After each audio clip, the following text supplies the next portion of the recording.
Welcome to the Broker Podcast with Jack Stapleton, founder, co-owner, and broker of Realty Texas, one of America's most respected independent real estate firms. Early in his career, Jack was named Realtor of the Year, top producer, and helped over 1,000 families buy and sell properties. Later turned industry leader and broker, Jack founded Realty Texas and built it into an empire with over 400 agents, tens of thousands of transactions closed, with billions in production. As former board president, NLS chairman, real estate instructor, software engineer, and technology innovator, Jack knows what it takes to succeed at every level. Everyone thinks they know real estate. Few actually do. This is real leadership and proven results. Welcome to the Broker Podcast. Welcome to the Broker Podcast. My name is Jack Stapleton, and with me today is Alfonso Montes. Hello. A real estate agent in the greater Austin area, serving Central Texas. Welcome to the Broker Podcast. Thank you, Jack. Thank you for having me. It's a pleasure being here. So I guess you brought some questions for me out here. I did bring some questions. Okay, I got a couple for you. Do you want to take the first question? Yes, I'll take the first question. Okay. I wanted to talk about the market and the economy right now, because I know it's fluctuating a lot. And basically, with the interest rates, with the inflation, with the fluctuation of the inventories out there, what do you see in the next 12 months, for example? What do you think is going to happen in the market? I think it depends really where you are in the nation. I think if you focus and drill down to Austin, Texas, and Central Texas, really, with Tesla and what's coming in the market in terms of data centers and building companies moving here, I think we're going to see a lot of what we saw in the last 24 months. A lot of scary headlines that don't affect our market. I think you're going to see a lot of turbulent rates going up and down. I think the Fed's going to continue to try to figure this out and getting interference with all kinds of people and trying to do their best to navigate inflation, navigate the job market, trying to trust the Fed numbers, which is at best speculative at this point.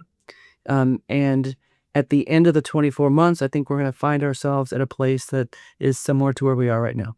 Okay. Do you think it has affected Central Texas? Just focusing on Central Texas, do you think the factors that we just talked about, you think has Central Texas been pretty consistent on the selling homes? And I think we have been affected in that the rapid appreciation has slowed. I don't think it has affected us to the point where we're seeing negative amortization. I don't think, people are upside down. I don't think we're seeing any of those things happen. I don't see a lot of my clients trying to get an ARM, for instance, because the rates are so high that they can't afford it. Right now, what I'm seeing is that there's more inventory that's on the market now than there has been. Remember that 2021 time point was a real difficult time for us as our market was doubling in value and then doubling in value again. And then we had the highest increase in interest rates in the history of the world, from 3.5 to almost 8, which was unprecedented, and affordability became a huge crisis. And where we are now is the prices have come down, the property taxes have come down, insurance has stayed the same, and rates have come down from the high 7s, low 8s to right now we're somewhere in the mid 6s, which is a healthy interest rate. We don't want to see rates go back down to 3%. Because if we do, something catastrophic would have to happen in our nation. And I don't think any of us want to see that happen. So I think what's going on globally, whether it be the conflict in Iran, whether it be the rates, the job market, all of that, has it affected us here in Central Texas? Let's say yes, it has. But again, it hasn't affected us in the point where we're going down. It has just started to slow the increase. okay, that's good, because like you said, we hear a lot of misinformation out there, and people begin to panic, and they just stop trying to worry about investing in the market or even buying a home because of that. People do get there are pretty scary headlines out there. And I think that if people are paying attention to what's going on in the news and try to apply what they hear globally to us locally, it could be scary. I think one of the greatest investors of all time, one of his favorite quotes is be fearful when people are greedy and greedy when people are fearful. And are you the type of investor that has the guts to make an investment in a scary time? Or are you the type of investor that only wants to invest when the headlines are good? Because when the headlines are good, it's usually good for sellers, not buyers. And when headlines are really scary and bad, it's a good time for buyers, not sellers. So an investor, usually that's the buy time. When the headlines are scary, that is a time to buy. When the headlines are everything is great, that's probably the time to sell. That's probably the time to sell. Yeah. So how much does investing in the stock market, in other words, does the stock market actually drive the economy when it comes to real estate? No, I think the bond market does, because the bond market's really what's affecting interest rates, and interest rates is what drives our market, because when interest rates goes up, the affordability goes down, and it puts downward pressure on prices. So if we're looking for a return, we're looking for lower rates, which gives a higher ceiling for appreciation, which makes affordable homes more profitable for everyone. So I don't necessarily think it has much to do with the stock market, although you might have a lot of people who are playing in the stock market and they feel like they're in a better position to capitalize on some of the appreciation that they've had and some of the gains that they've had for down payment. But as long as someone has a down payment accessible, the stock market is not what's going to drive the real estate market. Okay, and I'm glad you brought up the down payment accessibility. Yeah. Because my niche is working with first responders, as you know, that's close to my heart, or with the Hispanic community. And I have a follow-up question with about the Hispanic community and then with the immigration. So I wanted to move over to the Hispanic community because a lot of them think that they're afraid to buy homes because they're thinking, I don't have the money, I can't afford it. From your experience, what is the biggest misconception or the best advice that you can give the Hispanic community? So, I mean, there's subsets in the Hispanic community. There are a subset of people who are Mexican nationals moving here, and there are people who are born in the United States. Those people who are moving from Mexico, I find that the first question they ask me is, what is the seller asking for in a down payment? Because they're applying what they know in Mexico to what they think and how they think the real estate market works here. So they don't understand that there's governmental backed loans. They don't understand that you can go to an institution and get a loan, because that's not necessarily how it works in Mexico. And you're not dealing with the seller in terms of down payment. So I find that the number one thing that the Hispanic market across the board struggles with, especially if they're English as a second language or Spanish speaking, is that it's underserved. You have a lot of English speaking real estate agents who very well should be referring that business to a Spanish speaking agent so that they can speak to them on their language, so that there's no, confusion going on, so they can truly be represented. And second, education about loan types and negotiation styles, and really drilling in to try to help understand what their unique needs are, what their buying power is, and helping make them the most informed buyer that they can be. And that is a good point, because if we're already not the biggest or the largest minority, we're going to be that in a few years. And a lot of them obviously do not, or a lot of them do not have social security numbers. They have an ITIN number. And a lot of them think, I don't qualify, or my interest is going to be too high, or they're not even going to look at me for that reason. So what kind of advice do you have for that? Reach out to a real estate agent who can speak with you about the I-10 loans, because the I-10 loans are, as long as they have a tax ID, as long as they have that number, that's very well that they can qualify for a loan. What we always say is if their passport is stamped and they have an I-10, there's likely that they're going to be able to get a loan. So they need to speak with the lender so the lender can pull their debt to income. If they're making $40,000 as income, it's likely that we can work something out for them. It just depends. The lender is the one who's ultimately going to decide whether or not they're ready right now.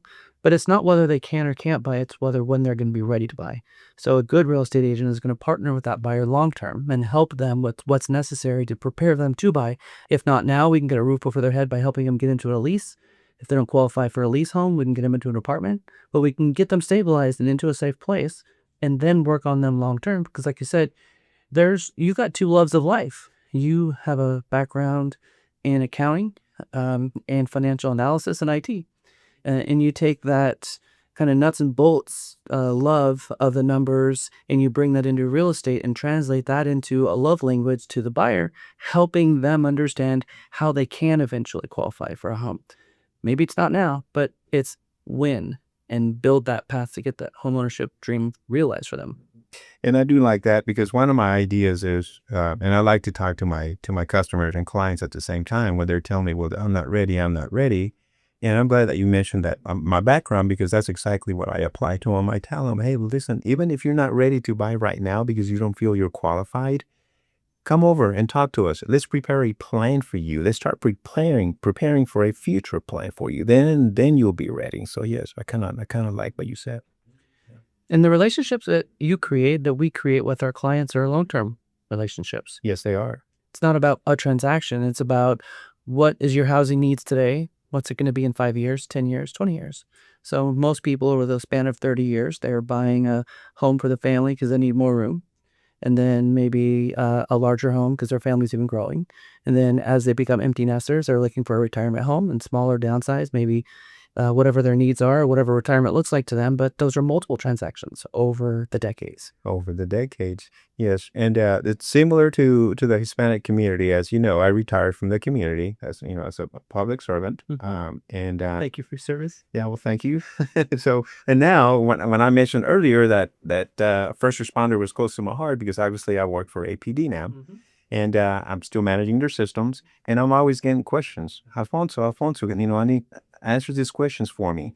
So, and this goes for police officers, fire department, EMS. In fact, for any first responder of any type, they want to know, do I really have an advantage? Do I have better benefits? What kind of discounts can you offer me as a first responder when applying for a house or getting loans or even looking for a house? What advice would you provide them? Well, first, there is programs dedicated for them. One of them is the Good Neighbor Next Door program. That's a Texas program that is designed to provide a down payment resource for people who work in healthcare, people who work for the police department or the fire department, and it will gift them the down payment. And as long as they remain in the home for 5 years, then they forgive it. If they try to sell the property or sell it within the 5-year period, then they have to repay that, which is going to be a gift for a down payment. They'll have to repay it. So there's that. But there's also most of our people who are serving are dual income and very well qualified. And, the department is closely monitoring everyone's credit. They don't like people to be carrying debt and that kind of thing. So, usually we've got responsible adults who are paying their bills on time, that have some disposable income, that are in the $80,000 to $100,000 plus range where they could qualify for a home. Absolutely. And I can tell you that the community likes having this group specifically in our community, especially in the community that they serve. So I think that you've got buyers who qualify, who are looking for good schools, but more importantly, have access to things that nobody else has, like good down payment assistance programs, which will gift them that funds. And that's not available to anyone else because everyone else, based on the income that they make, don't qualify for down payment assistance. And so they make more than what down payment assistance would typically allow for gifting a down payment, specifically that group, as an advantage for them or an incentive for them to buy. That's great. That's great. Good information. You say you have some questions for me. I'll give you the handle this time. Okay.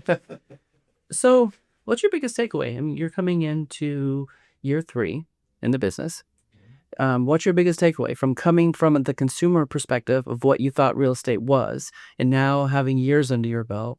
What's the big takeaway, Bobby? A big takeaway is that, like, I've always served in the community. I continue to enjoy doing that type of work.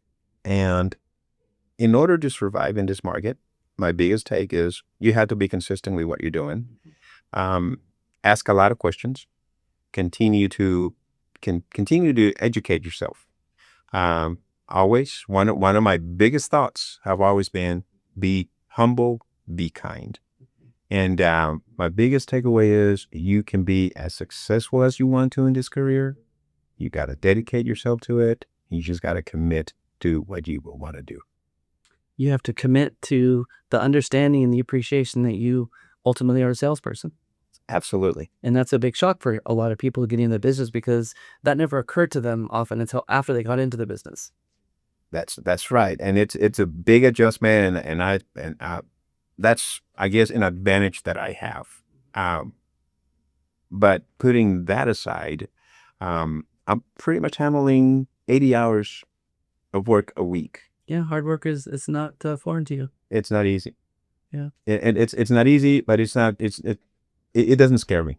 In other words, I've always enjoyed working. I've always known that I have to earn my keep, and that's just who I am. Yes. And you've done a fantastic job. Well, thank you. Who is your ideal client? I know you favor the Spanish-speaking community and the first responders, but within that group, who is your ideal client? I've had a couple of experiences. My ideal client is a client that has absolutely no clue about the process, and I'm talking about the home buying process. And by the end of the process, you've already, they're so full of education because you've informed them the right way. We go through the process, and you just, it's completely different perspective from them now. My ideal client or my ideal prospect is somebody not necessarily who's already ready to buy and has the money and everything else, is somebody who has the same ideas as I do. They understand it's not going to be easy. They have to be patient. They have to learn the process. They have to go through step by step by step by step. And they're patient, and they're willing to learn, and they're willing to be patient, basically. Those are the clients that make your heart warm, because you know that you're protecting them and helping them and showing them the ropes and protecting them from maybe the agents out there who wouldn't care as much. So I can imagine that you get a lot of gratification out of helping them, and I'm sure that that's a huge need that's out there. It is a huge need, and I'm going to share a cute story with you because I met this client of mine, telling him I have his house on the market, and when we first met, Mr. Alfonso, Mr. Alfonso, Mr. Alfonso. Every time that I get a hold of him now, he doesn't call me Mr. Alfonso. He calls me Don. You're all like Don. It's like, dang, whoa. I'm just a person just like you are. I'm here to help you, and that's all we are. So those are the clients. To be more specific, those are the clients that I like. Those are the ideal clients because you respect them and they respect you. So we're coming into at the end of 2026, or coming into the summer months of 2026. What are you focusing on in your business? How are you building your business with still working with APD? And how are you building your business, and what are the actions you're taking on a weekly basis to go out and find your next client? And how do you think clients are finding you? That's a good question. I had to, well, first off, I have to give my mentor a lot of credit. She will push me and push me and push me and push me. And I could see that she would do that. Yeah. And I love that. Yeah.